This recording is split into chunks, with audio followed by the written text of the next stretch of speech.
नमस्कार, मैं भाव्या। आप देख रहे हैं N4 न्यूज़ भारत। झारखंड में विधानसभा चुनाव की तैयारी पूरी कर ली गई है और बात की जाए हजारीबाग की, तो हजारीबाग के चौक चौराहों से आपको काफ़ी कुछ अंदाज़ा लग जाता होगा।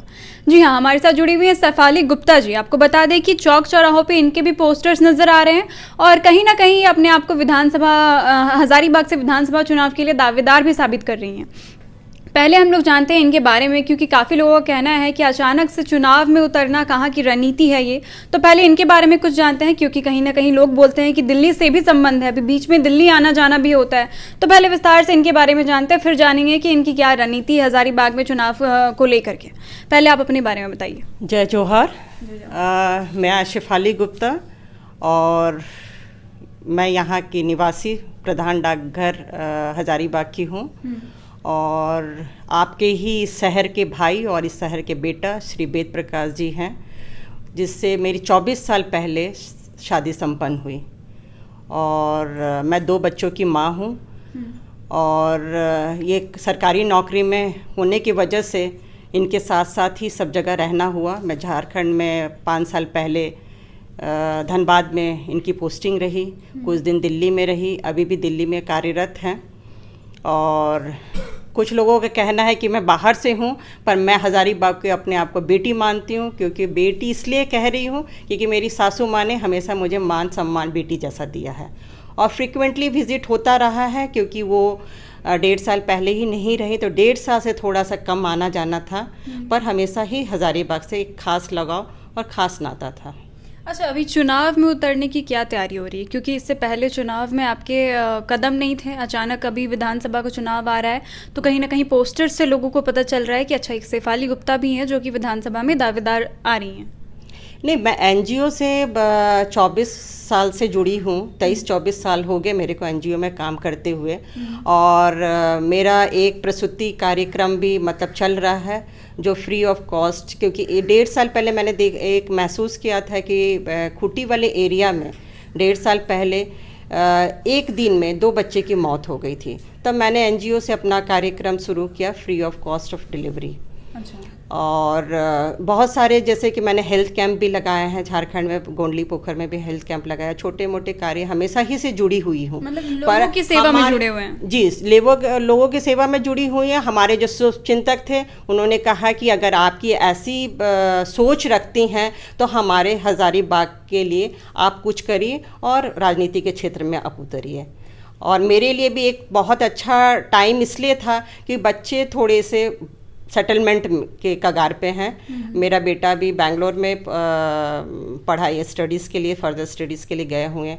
बिटिया भी क्लास 12th में है। तो थोड़ा सा छोटे बच्चों के हिसाब से थोड़ा सा जिम्मेदारी मेरी कम हो गई है। तो मैंने सोचा कि ये भी अच्छा टाइम है कि मैं राजनीति के क्षेत्र में उतरूँ। और राजनीति के क्षेत्र में जस्ट यहाँ पे सक्रिय रूप से कुछ दिनों से हुई हूँ मैं, पर इसके पहले मैंने यूपी में भी मैं सक्रिय रही राजनीति के क्षेत्र में। और ये ऐसा नहीं है, राजनीति को आदमी अलग आकलन करता है, पर एक समाज सेवक भी राजनीति के क्षेत्र में उतर सकता है। इसमें कोई, मुझे नहीं लगता कि कोई दो राय है। समाज सेवा तो नेता को भी करना है, एक समाज सेवक को भी सेवा करना है। तो मुझे लगता है कि ये 2 अलग अलग चीज़ों में बांटना, बस आपका अंदेशा सही होना चाहिए, इंटेंशन सही होना चाहिए कि हमें समाज को सेवा करना है, समाज को विकास की तरफ ले जाना है। जैसे कि अभी मैं बता दूं आपको कि गांव-गांव में, हर पंचायत में मैंने कोशिश की है।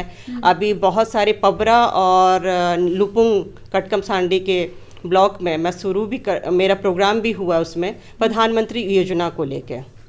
क्योंकि मैंने ये महसूस किया कि बहुत सारी योजना जो प्रधानमंत्री जी के हैं लोगों तक पहुंच नहीं पा रहा। अगर लोगों को जानकारी भी हो गई तो ये सोच के चुप हो जाते हैं कि वहाँ पे दफ्तर में जाने के बाद क्या होगा, नहीं होगा, या लोन में क्या होगा, नहीं होगा। वो सब चीज़ों की मैंने कोशिश की है कि उनकी समस्याओं को दफ्तर में रख के, सरकार के बीच में रख के उनको ज़्यादा से ज़्यादा लाभान्वित हो सके और मैं सहायता कर सकूँ उनको। अच्छा, हजारीबाग की बात करें, सदर प्रखंड से जहाँ से आप खड़ी होने की तैयारी कर रही हैं, वहाँ पर आप कौन कौन से मुद्दों को प्राथमिकता दे रहे हैं? अभी तो सबसे पहले मैंने प्रधानमंत्री योजनाओं को लेके, सबसे पहले विश्वकर्मा योजना है जो प्रधानमंत्री जी के योजना में चल रहा है। इससे तो हर लोगों को लाभान्वित होने का एक अच्छा सुनहरा मौका दिया है प्रधानमंत्री जी ने। पर यही है थोड़ा सा कि लोगों को जन जन तक ये योजना पहुंच नहीं पा रही है, लोग इससे प्रेरित नहीं हो पा रहे हैं। प्रेरित इन द सेंस कि ये लोगों को बड़ा कॉम्प्लिकेटेड सा चीज़ लग रहा है। कुछ लोग लाभान्वित हुए हैं इससे, इस योजना से, पर कुछ अपने राज्य सरकार को भी लेके कि ऑफिस में जाने के बाद, और कुछ ऐसी कुछ मतलब गांव की जो एक रणनीति कह लीजिए या राजनीति कह लीजिए कि वहाँ से लोग गांववासी उससे थोड़ा सा परेशान हैं, दुखी हैं। और मैंने दूसरी बात ये महसूस किया जब मैं लोकसभा चुनाव के दरमियान में जनसंपर्क में जब थी, तो वहाँ पे कुछ बहनें और कुछ माताएं विधवा पेंशन और वृद्धा पेंशन्स की परेशानी से भी जूझ रही थी। मतलब तो कि आप सरकारी योजनाओं पे ज़्यादा फोकस करेंगी जो अभी तक लोगों को लाभान्वित नहीं कर पा रहे हैं।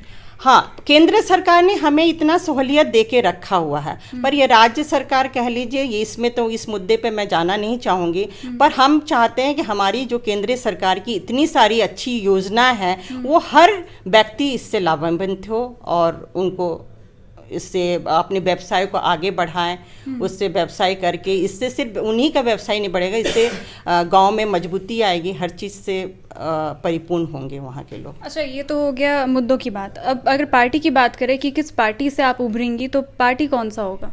मैं तो हमेशा से भारतीय जनता पार्टी के ही हूँ, और मुझे कहीं से भी दो राय नहीं है कि ये बहुत सारे कैंडिडेट ये बोलते हैं कि अगर टिकट नहीं मिला तो मैं दूसरे पार्टी ज्वाइन कर लूँगा या निर्दलीय लड़ लूँगा। मेरा ऐसा नहीं है, मैं पार्टी के लिए हूँ, और पार्टी जो निर्णय लेगी मुझे लगता है कि सही निर्णय लेगी, और मैं पार्टी के लिए ही सेवा करती रहूँगी। दूसरी पार्टी का सोच, मान लीजिए, क्योंकि बीजेपी के भी बहुत सारे दावेदार उतर रहे हैं, अगर मान लीजिए अगर टिकट नहीं मिला तो फिर क्या निर्दलीय चुनाव में उतरेंगी या फिर चुनाव ही नहीं लड़ेंगी? नहीं, मैं निर्दलीय के लिए, और ना ही मुझे कांग्रेस ज्वाइन करना है, ना मुझे निर्दलीय में जाना है, ना अन्य कोई पार्टी में मुझे ज्वाइन करना है। मतलब कि अगर टिकट मिली बीजेपी से तभी आप नजर आएंगी लोगों के बीच? हाँ, लोगों के बीच ऐसा नहीं है कि टिकट देगी तभी मैं सेवा के लिए ही तत्पर रहूंगी। टिकट देती है तो ये मेरे लिए सौभाग्य की बात होगी। हजारीबाग के लिए मुझे लगता है कि जनता के लिए सौभाग्य की बात होगी, और अगर नहीं भी अगर मिलती है तभी भी मैं इस तरह से अपने कार्य समाज सेवा में लगी रहूंगी। चलिए, फिलहाल देखना ये है कि चुनाव आते आते सामने क्या नज़र आता है, वाकई किसे टिकट मिलता है बीजेपी का। जो बीजेपी के दावेदार इतने सारे खड़े हैं उनमें से बीजेपी किसे चुनती है हजारीबाग सदर के लिए। इन सारी चीज़ों को अपडेट करते रहेंगे, तब तक के लिए आप जुड़े रहें N4 न्यूज़ भारत के साथ। N4 news Bharat.